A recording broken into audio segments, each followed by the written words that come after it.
Saints made it hard for you, but it seems like you had an answer every time they challenged today. How did you see it? Yeah, we really respect what they can do. And even when you sort of scan their good players, they're spread all over the ground now, and especially sort of the ball users, and they look dangerous at times. But look, I thought the game was never beyond doubt until very late, but it did feel like we had the game sort of under control or being played the way we wanted to for most of it, albeit they did look a bit more dangerous than we would have liked them to. We thought there were big parts of our games that didn't work particularly well today, and that would have been obvious to everyone. A lot of the stuff was just execution when we had good looks. I think we missed some sitters in front of goal. It was more sort of an execution thing than a structural thing.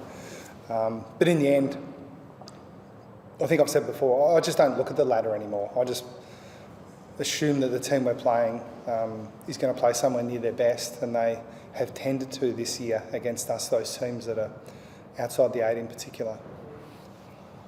Excuse me. You got a lot of rebound off the half-back, particularly in the first quarter, which is not unusual, but it seemed to be working well. Yeah, a little bit of a shift in personnel. Humphries was a little bit more up the ground. I thought he was influential in that role. That was pleasing for us. De Koning coming back sort of changed that mix for us. It didn't allow Jack Martin to play more in the forward half, but we chose to do that. And he was sort of the recipient of some of that faster ball movement from the back half. And you sort of have to do it against the Saints too. Clearly they were backing in their guys to use the ball a bit more aggressively. When you did turn them over, there was no point going slowly. And maybe Blitzarves on the board, you also threw a comment on mention in relation to that. Was that just to quell his set marks? Not really. No, it was.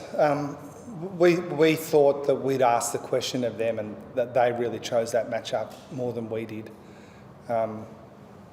So again, I could kind of speculate, but it's probably more for them to work through. We certainly didn't say to Blitzarves that he should go everywhere with Wilkie. No, to see Ollie Dempsey's 50th game. Well, it's been a good 50 games. The highlight reel's there already. I think there's going to be a few more in that respect. But look, the way he plays is important to us, and I thought he was a real threat again today. Not always perfect, but it was probably a bit reflective of, I think, our whole team. Even guys that played well had some really good chances that you'd expect us to finish that we didn't. So far from sort of sitting here thinking what a great performance we're flying, I thought there's still plenty to improve on. And Ollie's a very good player, 50 games in, but he's got a lot of improvement left in him. How much?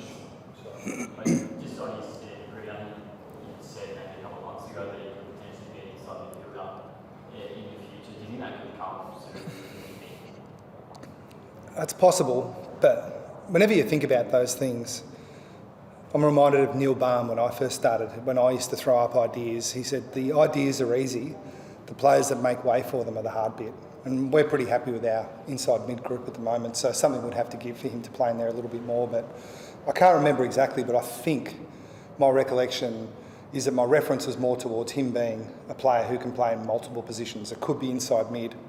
He's a natural forward in my opinion, and he can certainly play up the ground as well. What do you learn with a player like Messiah having such an impact? He was obviously everywhere. What do you learn when you see a player like that kind of get off the leash? This is the part where I don't tend to sort of give too much away around what we're thinking. But he played as a freewheeling midfielder.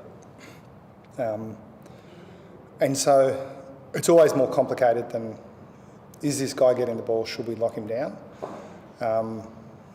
And he's very, very hard to stop getting the ball. I mean, it is possible if you really try to blanket him, but something else has to give. But yeah, his ball use is just so good. He's such a good kick that I think everyone would think you don't want it in his hand too often because good things happen off the back of it. But on balance, we sort of thought that part of the ground we had an advantage in. We think it's fine. So I've said a few times in this forum that we've got a low tolerance these days for keeping guys going when they can. The question shouldn't be, can they keep going? The question is, should they keep going? And what does it mean for next week or the week after? And the strong suggestion is that he'll be okay for next week. And hopefully that's off the back of chopping him out a little bit earlier. Something that seems to happen occasionally. I'd understand why you would say that, but no, that's not the feedback we've got. He just jarred it. I'm speculating now, but he's had an old minor PCL which is why he tapes his knee, but this is unrelated to that. Is that his right knee as well? Oh, you're testing me. Mac, do you know? Not really, no. Sorry. Go back and look at the vision and see which one's taped.